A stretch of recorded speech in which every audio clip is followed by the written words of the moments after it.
Welcome to a new wave of entrepreneurship.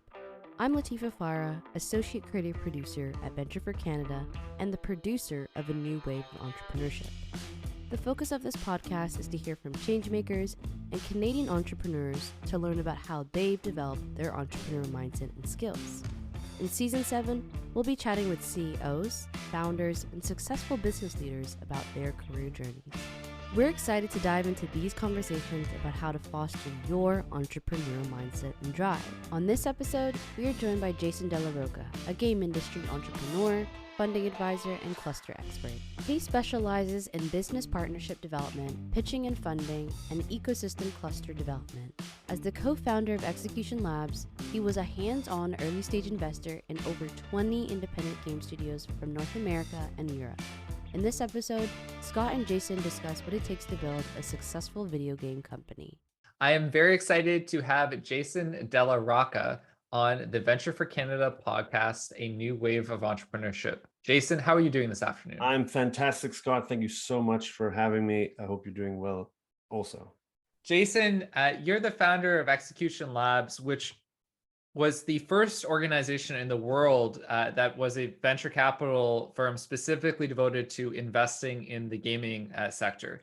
And consequently, over the last decade, you've seen probably thousands of different investment pitches, maybe 10,000 plus, I can imagine, in terms of different entrepreneurs with video game ideas that are looking for investment.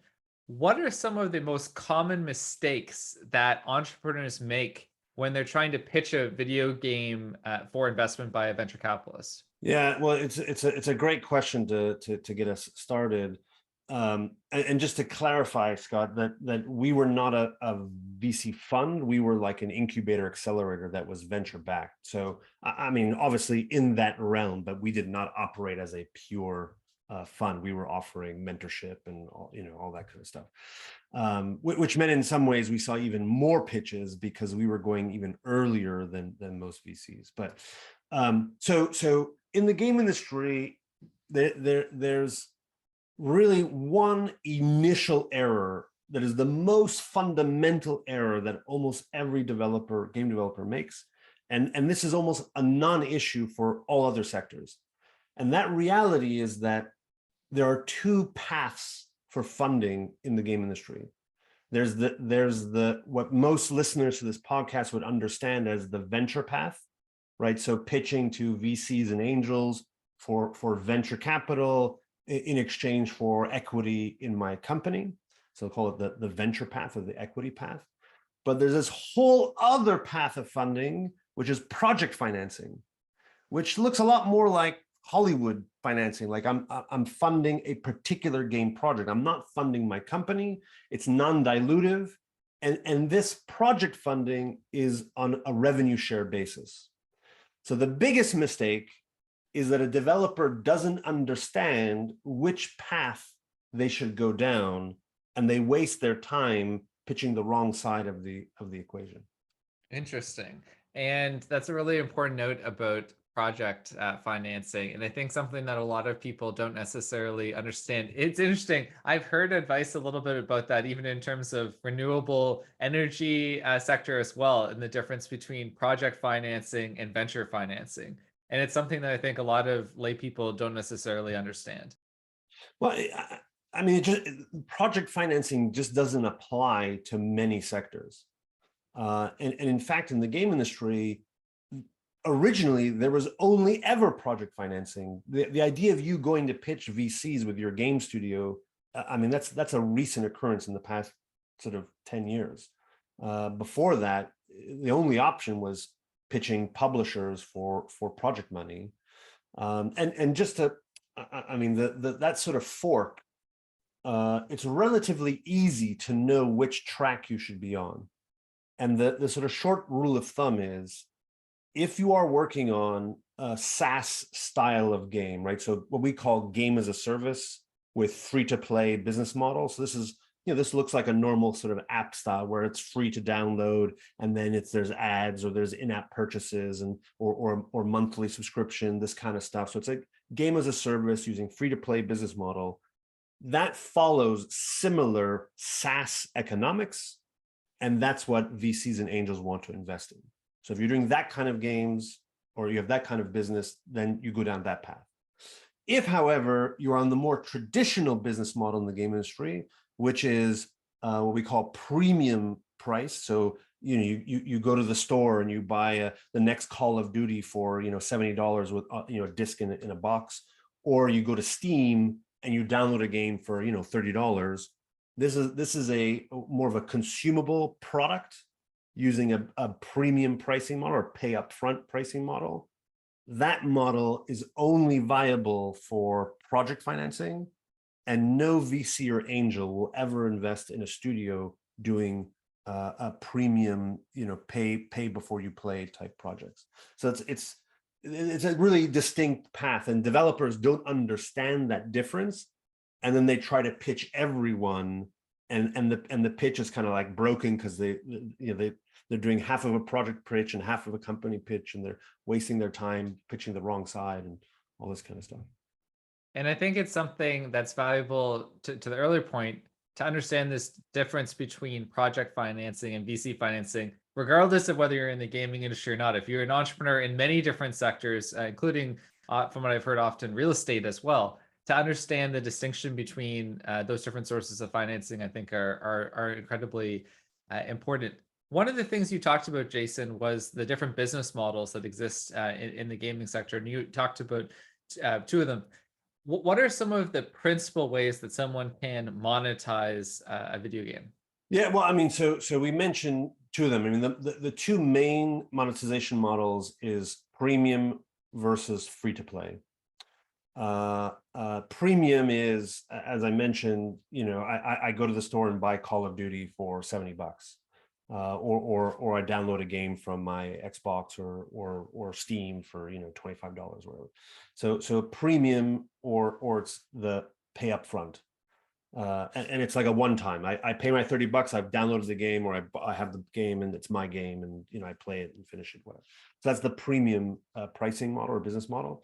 And then the other one is the free to play, which is download the game for free, and then as I'm playing, I'm either watching ads or I'm encouraged to pay $1 to get a better sword or an upgrade or something to speed up time, or if I need more lives, or it depends on the nature of the game, but I'm doing in-app purchases.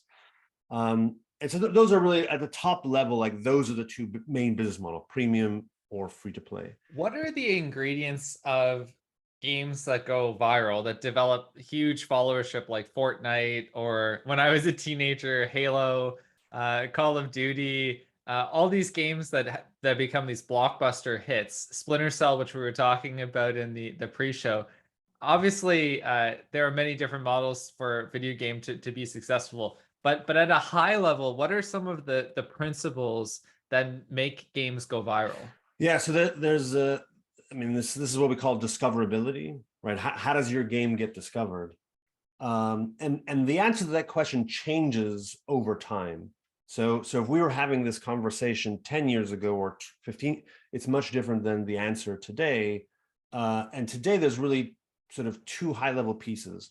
One is Twitch, right? So do you have a game that the streamers or influencers on Twitch enjoy playing and is fun to watch, or they want to play with their streamer friends?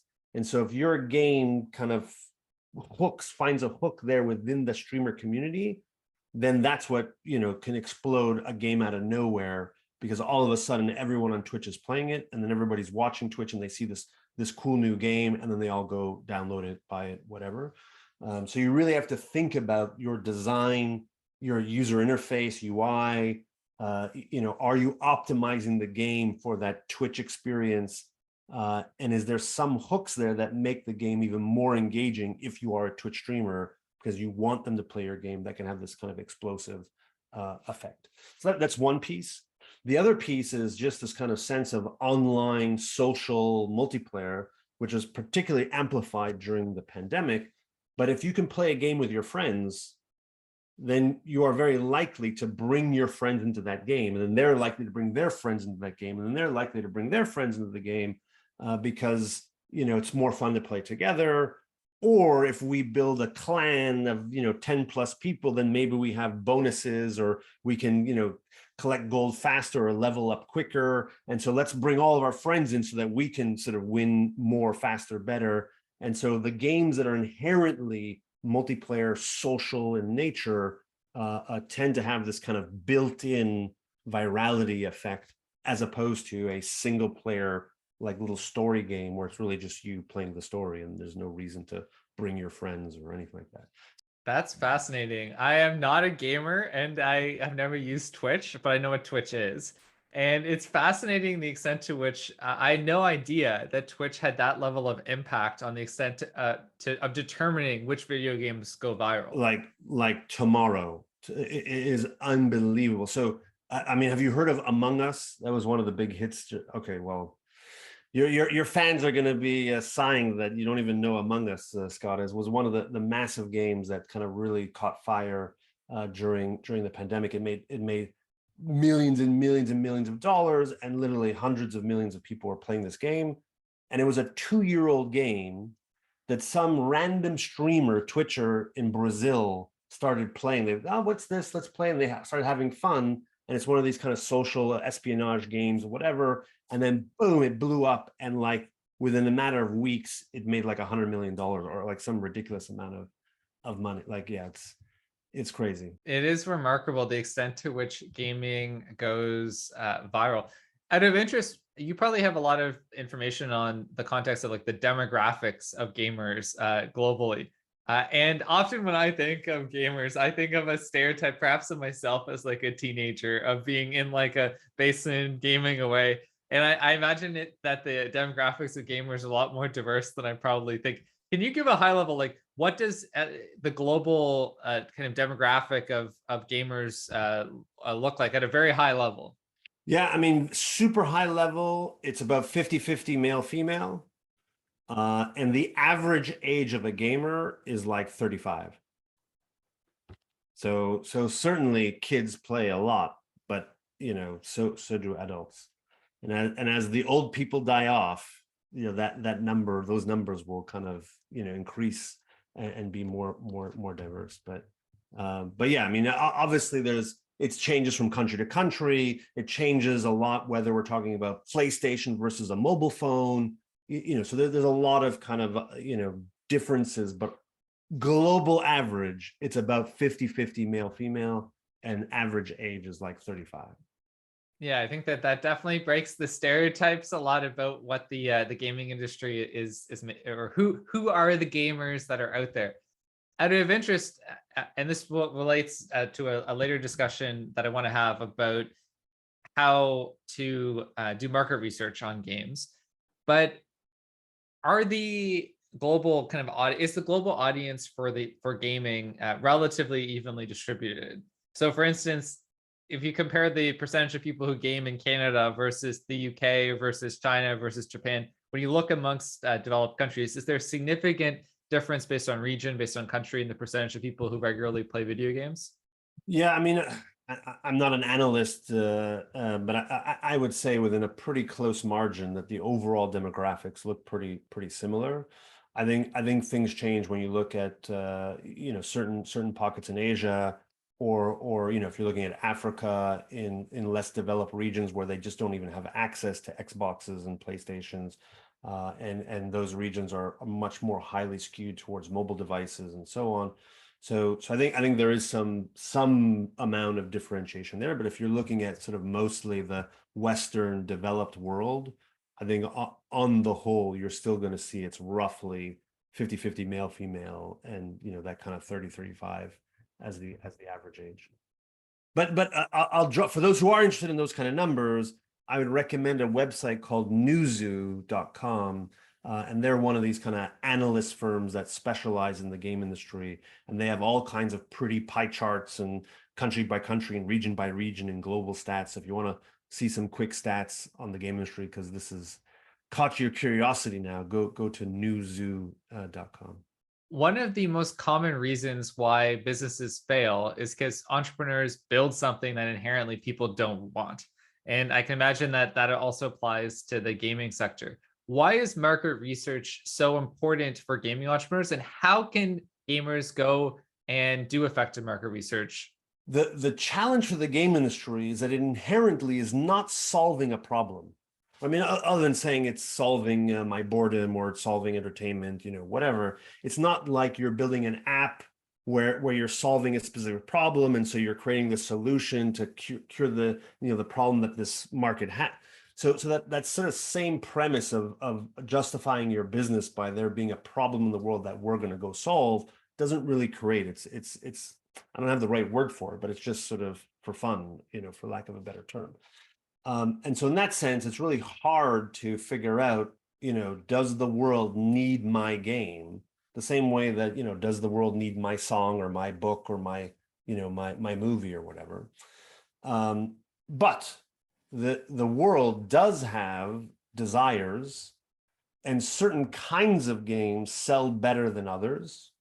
Certain platforms, certain thematics, and so just as an example, there's a style of game called a platformer.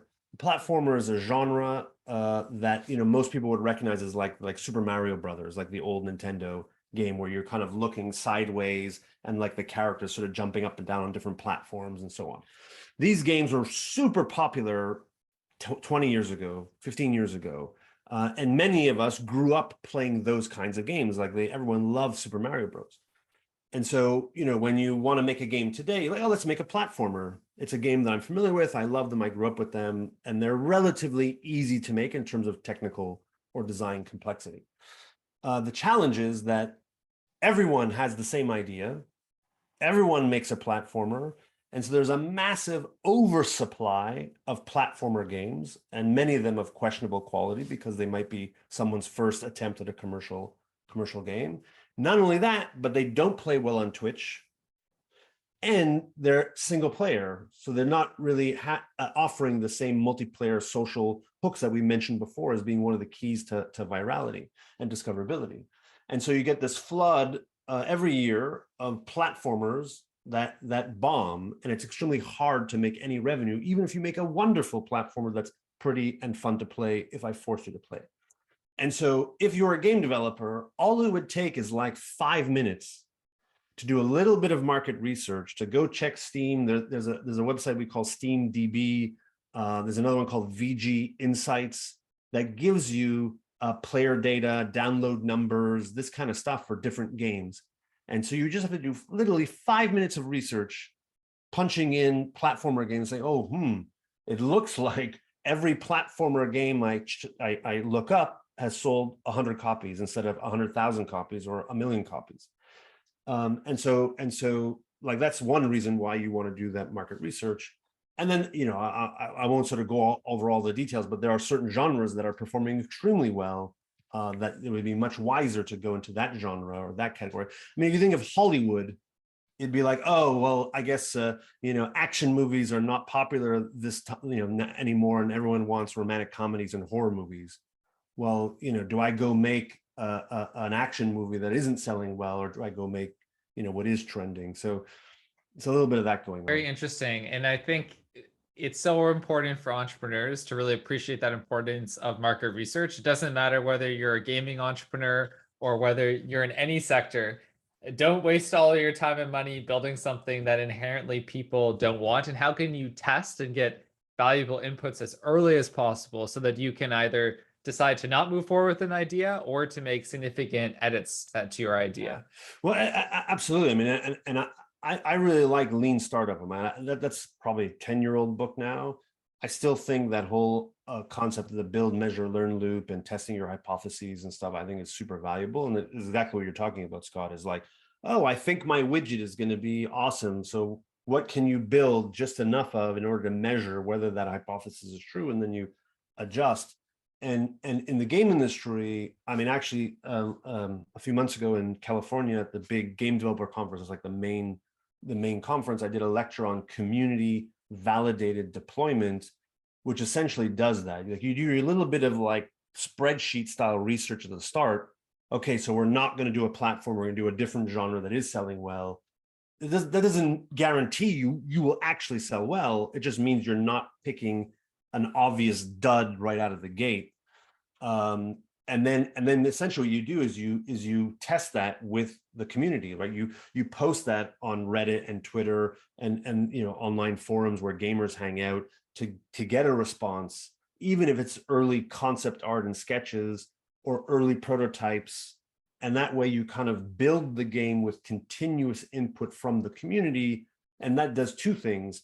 Not the first is it sort of validates and gives input onto the product itself, but then it also builds this kind of community momentum as people join your Discord and subscribe to your newsletter and like your stuff on Twitter. And you're sort of validating everything you do as you're building it. And in the end, you have what we call as launch momentum or release momentum. So that when the thing is released, you already have all of these fans that have been giving input, have been testing early builds, have been part of the adventure. And that sort of allows you to kind of kickstart right from launch, as opposed to you're hiding in your cave, assuming everyone's going to love what you're doing. And then when you're 100% done, then you reveal it to the world and like nobody notices. Nobody And cares. this is a perfect segue to another topic that you've talked a lot about, which is the importance of game developers rethinking their businesses as fan building businesses. So, Jason, what advice do you have for entrepreneurs, for game developers, on how to foster fan building as they build their companies? Yeah, this is an important one. If you go out in the world and you bump into a game developer, an entrepreneur running their own studio, and you ask them, what business are you in? They're going to say, oh, I make games. My business is making games. And I will respond to them that is the incorrect answer. That in fact, if they are a game studio that is making games for the world, and they're going direct to consumer, they need to see their business as a fan building business, not a game making business. And why? Why? Because games are part of the attention economy. We're part of the larger entertainment industry. We are fighting against Netflix and Hulu and Amazon. We're fighting against books and movies and TV. Like there's only so much time people have in the day. There's only so much time and passion they can apply to different brands, IPs, universes, whatever. And so we are fighting for fans. We are fighting for those eyeballs. And so if you are a game entrepreneur, you have to rethink your entire business as a fan building business. And the way you build fans is you delight them with great games. So sure, making games is part of your overall, what you do, but ultimately it's in service of building that fan base. And so to that point, some of the advice that I give when someone's thinking of starting a new studio, 99.9999% of the time, their thinking is a game idea. Oh, I have an idea for ninjas in space with robots. I'm going to start a new studio so I can go make that game with some friends because that's a game I want to make. They're really thinking at it from a product point of view or an idea point of view.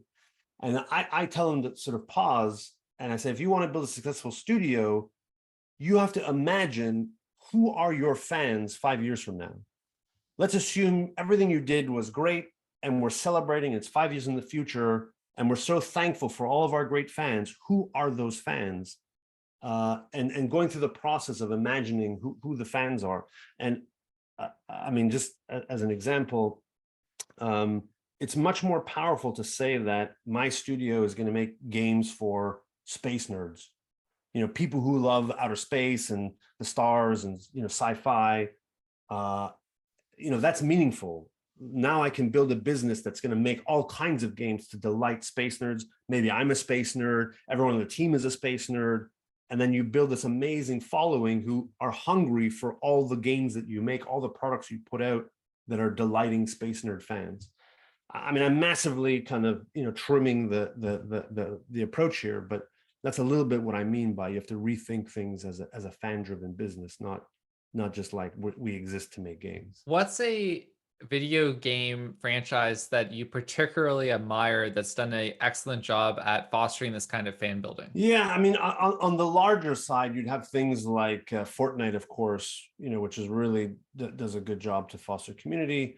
I mean, probably, I mean, from a company point of view, rather, you'd have someone like Codemasters. So Codemasters is a British studio. They only make racing games, 100% rally games, F1 games, dirt racing, like all of it is racing games. And they are known as the racing game studio, just as one example. Another one would be a Swedish company called Paradox. And Paradox, their reputation is for deep strategy games, or we call grand strategy games. So if you are a strategy game player, then you are a fan of Paradox and you'll buy everything that they put out, because that's their specialty, their reputation. They have that moat of having all the strategy fans. So those are two good examples of what I'm talking about, where there's really that kind of focus. It's amazing the level of intensity that some people get into some of these games. I have a friend who from university, since I think it's been since he was like 16 or 17, he's been really into Magic the Gathering. And he still is super into it like 15, 16 years later. And it's amazing the extent to which it almost becomes a part of someone's identity over time. Yeah, absolutely. I mean, it's that moat you're talking about. It's the fan culture and the passion and love that people have for these games and these properties and these characters and brands. I mean, you look at, even Pokemon, right? Pokemon Go, everyone running around the cities chasing little Pokemon. But that's like 20 plus years of brand building, of franchise building, of universe building. I mean, it's not unique to games. I mean, you look at that from a novel or fiction point of view, or movies like with Star Wars, and you see a lot of that. It's the nature of IP and the creative process, I guess. Yeah, absolutely. And it's something that whether you're a game developer or you're any kind of like entrepreneur, and I think if the context of Venture for Canada, so much of what we do is about community building in different ways. And it's understanding that community building has so many different benefits, regardless of what kind of sector, whether you're an education company, whether you're a gaming company, it doesn't matter. And even I noticed the amount of scaling technology companies, even if you're like an accounting software company, that will hold huge conferences for their clients around fostering a community of clients, even if you're in perhaps one of the most boring, sectors, accounting software. A part of their business is also about community development in some kind of way. Yeah, absolutely. I mean, it's absolutely critical. Yeah. One other thing that I've noticed you've talked about a lot in different videos, in other speeches you've made, is about revenue sharing, and how often game developers make significant mistakes when pursuing revenue sharing agreements. I recognize this is a meaty topic too, because you have given extensive detail. Basically, Jason, I've taken all of your talks and then I've condensed them into one question. So that we've covered a lot in this interview. But to go back to the question, what are the different models of revenue sharing when it comes to the gaming sector? And then what are some of the most common mistakes that gaming developers make? Yeah, so this question of revenue share is mostly relevant on the project financing side, right? Because if I'm actually going down the venture path, because I'm working on a SaaS style of game, free-to-play game, those investors are backing my company and they're taking equity. So there's no revenue share, to worry about. So the revenue share discussion is about project financing, which mostly means I'm taking money from what we call a publisher, like a distributor.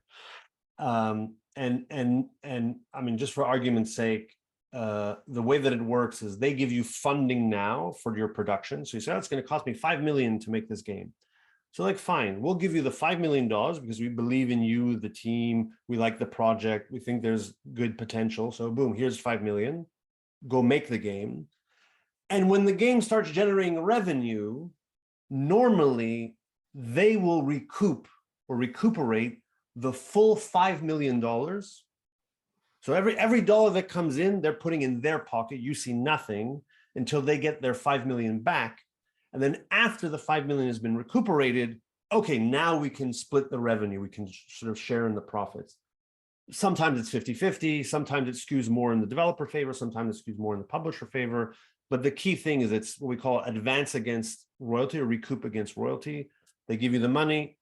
all the money goes back to them as revenue comes in, and then only once they recuperate it, they split. So there's a bunch of stuff there on how to negotiate and what's fair and not, depending on, you know, how much money they gave and what percent of the budget and so on and so on. But some of the real challenges for developers, I mean, aside from negotiating a good deal with the publisher, is that in the early days of the studio, when you do not have the funding, you will sometimes bring in contractors or talent based on a rev share basis. So you'll say, "Hey Scott, I don't have money to pay you. I don't have funding yet, but how about I give you 5% of the, you know, of the profits, you know, like help me out, and you can share in the profits." And then maybe you're a young developer, or you don't have any other prospects, or you're my old buddy. You're like, okay, fine, I'll do that. And then I go do that with like 5 other people, because again, I have no money and I'm trying to like pull people together and do whatever I can to get my game made. And so I've promised 5% to you and 5% to her and 5% to him. And now all of a sudden, you know, I've given away 25% of the revenue, but the publisher wants 100%. And then even after their 100% is recouped, they still want half the revenue, but you've already committed. So like you end up in these weird things where you had to make these commitments just to get the people to do some work. Anyway, so it's very tricky when you are kind of desperate and you have to do these like revenue share arrangements with team members. So it's sort of advisable not to do that. And then even though I said it's sort of not relevant for the venture side, if at some point then you do want to go get venture money because you have something, you know, gas oriented, but you've committed percentages of revenue, those VCs are not going to be happy that 25% of the value of the company is leaving, you know, to pay these rev share promises and stuff. So yeah, I mean, it's tough because when you're starting from nothing, you're like, Scott, I got nothing for you, but I can give you 5%, you know, and so it's tempting to do that, but it gets really tricky. It's interesting. I was recently chatting with somebody who is a film entrepreneur, very successful, one of the co-founders of Alliance Atlantis, and he was talking about this with film financing. Is often what happens is that, let's say you're doing a film, it's millions of dollars budget, you raise 90% of the money, but you just have 10% of the money left. There's basically kind of like loan sharks for the film industry, where then they swoop in and they're like, we'll give you the 10%, but we want 15% annual interest. And it's very high likely that they're actually get the 15% interest. Like it's a great investment by the kind of film investor. But it sounds like there's similar. It's like there's these kind of lenders of last resort in the gaming industry who can exact and it's to say that gaming developers need to be really careful about what deals and to not make deals out of desperation that they could really regret if they end up being really successful.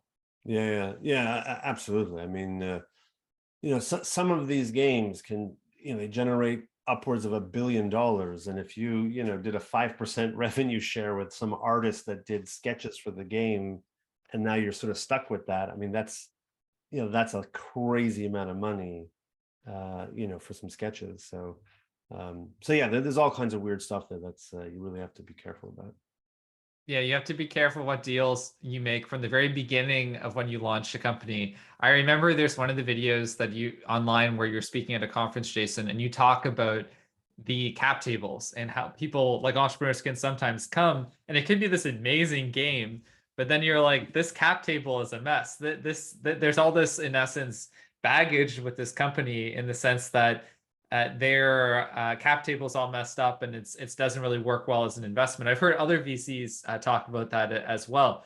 And often these mistakes are made really early stage in a company, and you can be running the business great, but because you made these bad deals a couple months or a year into a company, they can come back to haunt you many years later.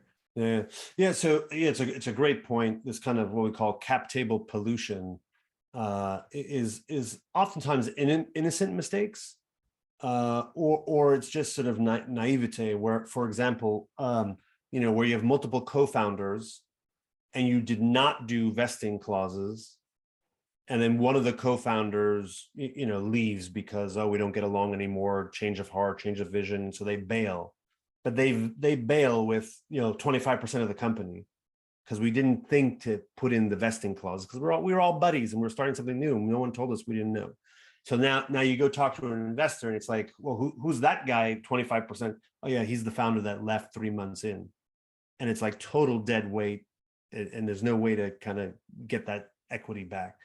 So that's a common one. So if those are listening, make sure you look into your vesting clauses, even if it's your best buddy, even if it's your brother or sister. Vesting, you absolutely have to do vesting. So another one is like your uncle or a family member, like love money. So your uncle gives you like 50 grand and takes 50% of the company. It's like, all right, Scott, I love you. I think what you're doing is interesting. I'm in on this. I'll give you the 50 grand. Let's, 50-50 or, some other ridiculous number. And you're like, all right, uncle, thank you so much. I'm desperate. I'll take the 50 grand. Thank you. And you don't know any better, that you're not supposed to give away half your company for like $50,000.